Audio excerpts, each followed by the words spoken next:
Hello everyone. Today we will study another method for the valuation of goodwill.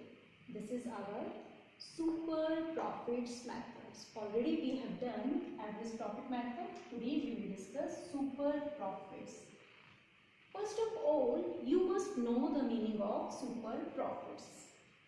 Let us assume a businessman is there, A.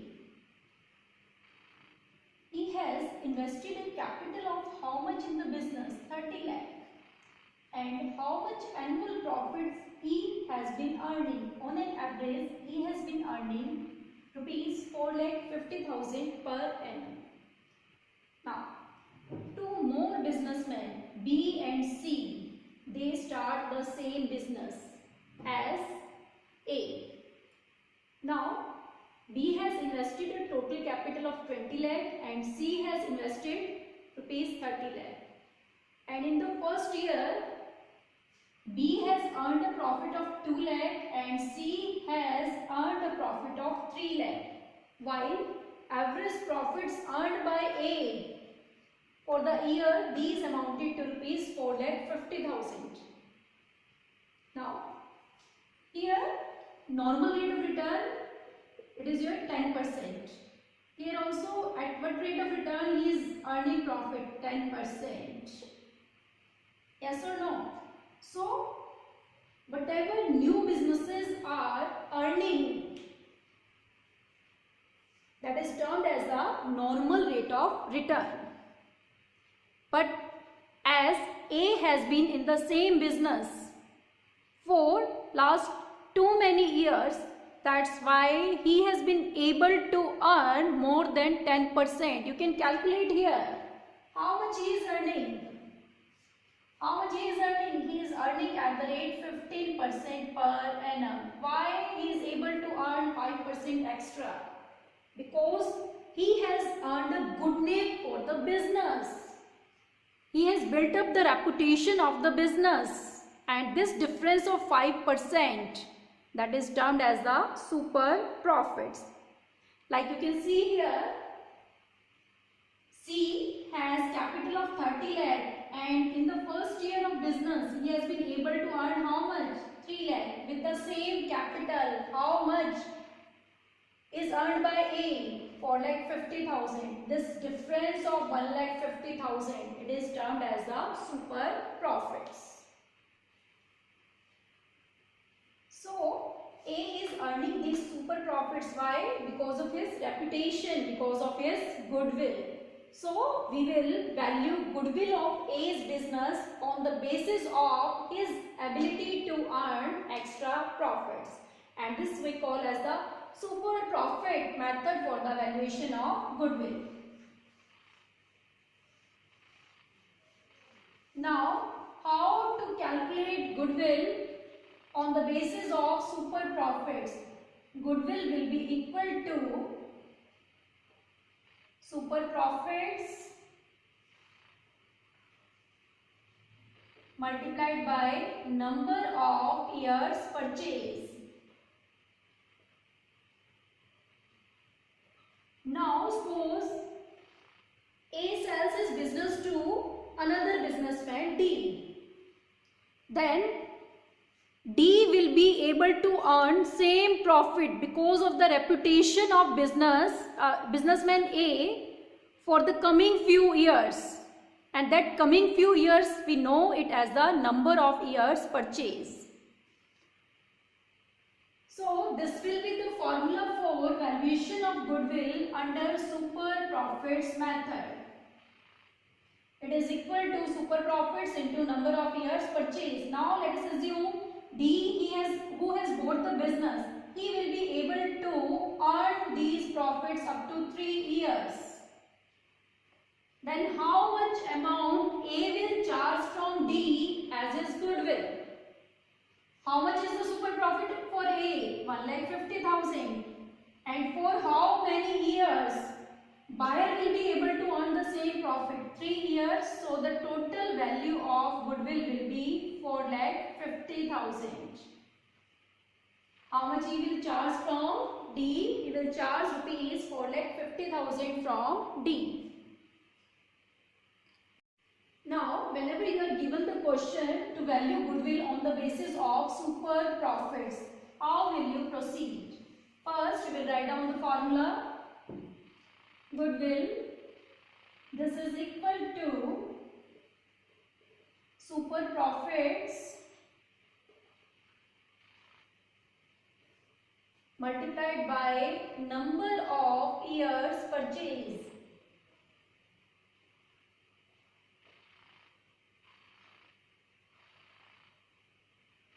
Now, how to calculate super profits? Super profits,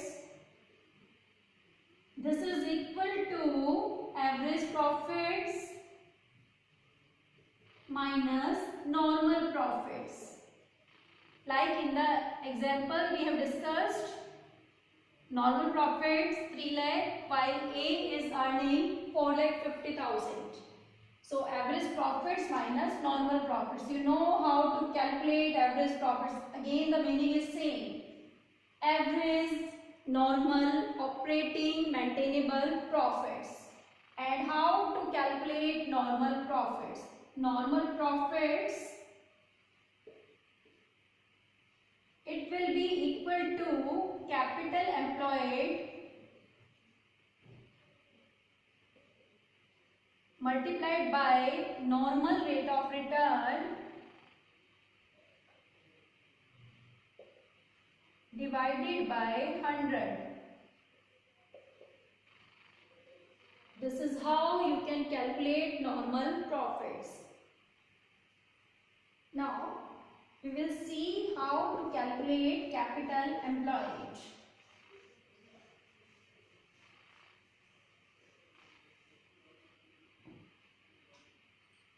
Now, if you look at the balance sheet of a firm, normally what items are there on the liability side?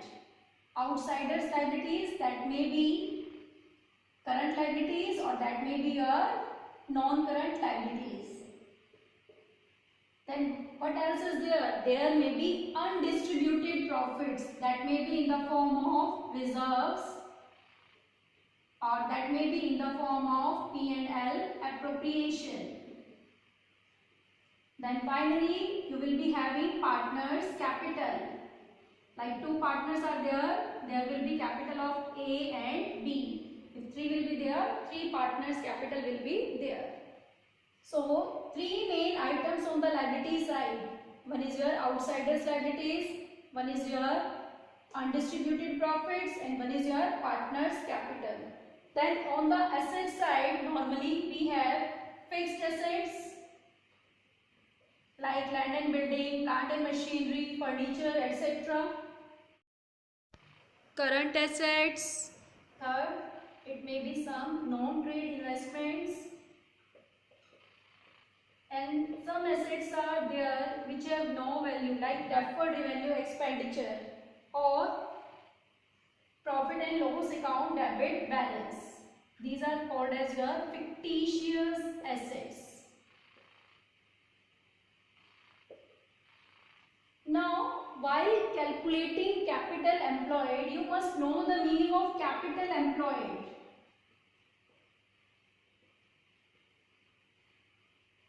It is your investment in business which belongs to partners. Investment in business which belongs to partners, that has some value.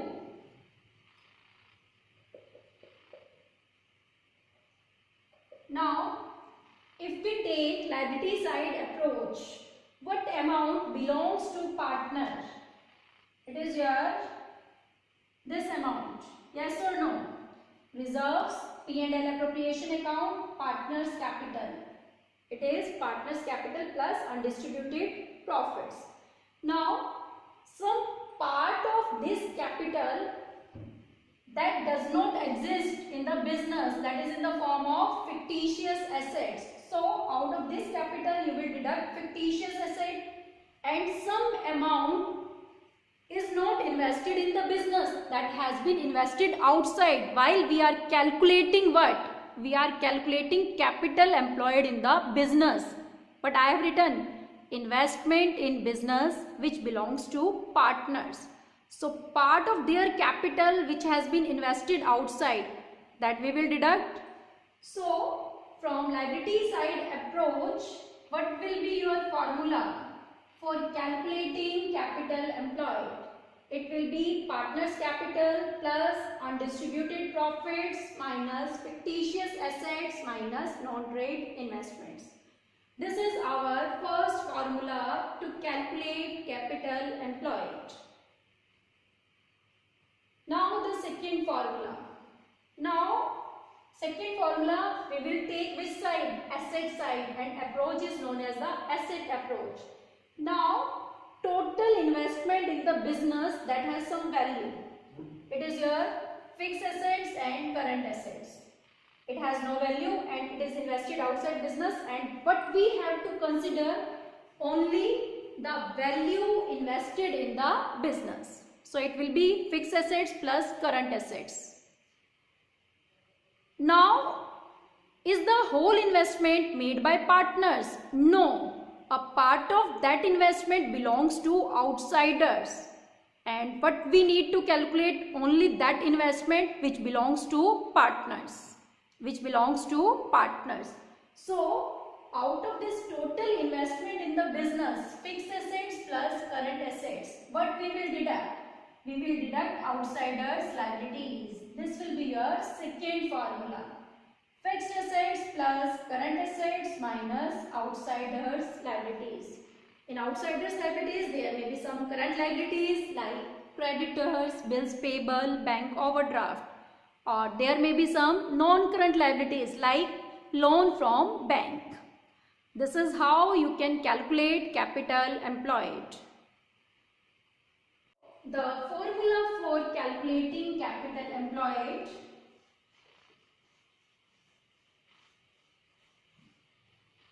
it will be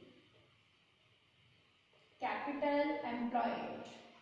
How many approaches will be there to calculate capital employed? First one is your liability side approach, liabilities approach.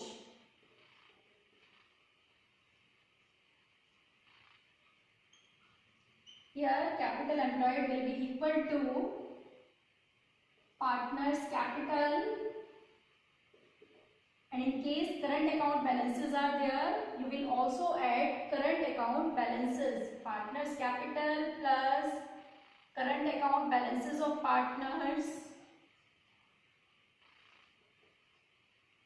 and in case debit balance is there, you will deduct that. Partners capital plus current account balances of partners plus undistributed profits, that may be in the form of reserves or that may be in the form of undistributed balance of P&L appropriation. And out of this investment, what we will deduct? Fictitious assets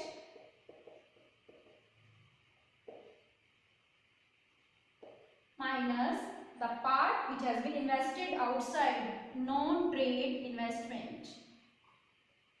This is formula if we follow which approach? If we follow liabilities approach. Partners capital plus if current account balances will be given, they will be added. If credit balance and debit balance, that will be deducted. Undistributed profits will be added, and from this total investment of capital, we will deduct the value of investment which has no value, which is in the form of fictitious assets and which has been invested outside, that means non-trade investments. This is our first formula to calculate what? To calculate capital employed. Now the second formula. Second formula we know as the assets approach. Asset side approach, or you can say assets approach, and this formula is quite simple. All the fixed assets plus all the current assets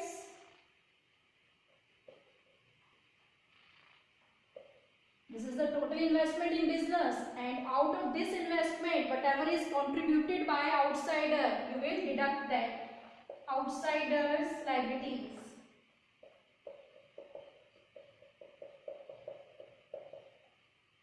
This is how you can calculate capital employed. This is how you can calculate capital employed. And finally, on the basis of capital employed, what you can calculate? You can calculate normal profits,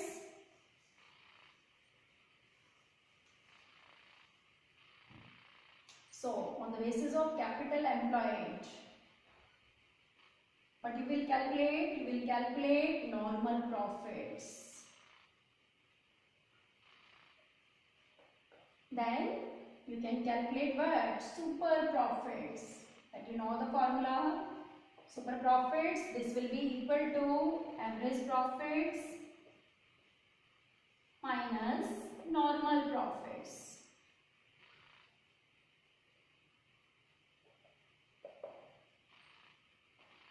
And goodwill, this will be equal to super profits multiplied by number of years purchase. That will be given to you in the question.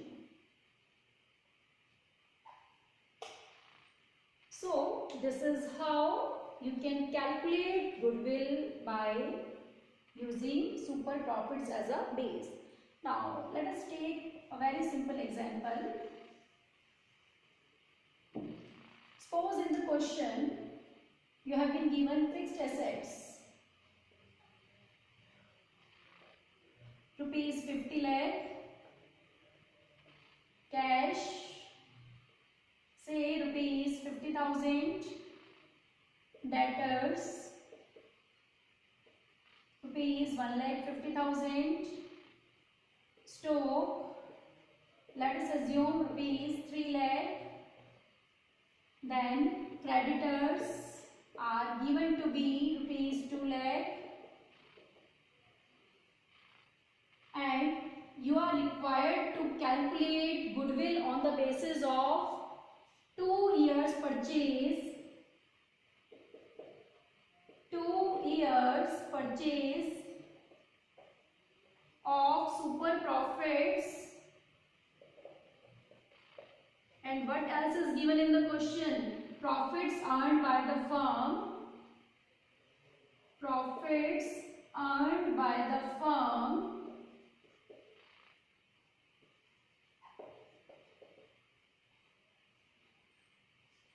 rupees 7,50,000. And what is the normal rate of return? That means profit earned by other businesses in the same industry. Other businessmen in the same industry, normal rate of return, it is given to be 10%. Now first we will calculate with the help of this capital employed. Yes or no? So what will be the formula for capital employed? Fixed assets plus current assets minus outsiders liabilities. Outsider liabilities is given to be 2 lakh. So capital employed will be 50 lakh plus 50,000 plus 1,50,000 plus 3 lakh minus 2 lakh. What will be the result? 53 lakh. Now on the basis of this you can calculate what? You can calculate normal profits. Normal profits you can calculate. It will be 53 lakh multiplied by normal rate of return. It is given to be 10%. So normal profits are 5,30,000. Now what we have to calculate? Super profits. So super profits. What are the actual profits of the firm? Actual profits, these are given here. Yes or no? 7,50,000 minus normal profits. Normal profits will be 5,30,000. So from here, what are the results? Super profits amounted to 2,20,000. And what is goodwill? Goodwill, this is equal to 2 years purchase of super profits. It will be 4,40,000. 40,000. This is how you can calculate goodwill on the basis of super profits. So that's all for today. Thank you.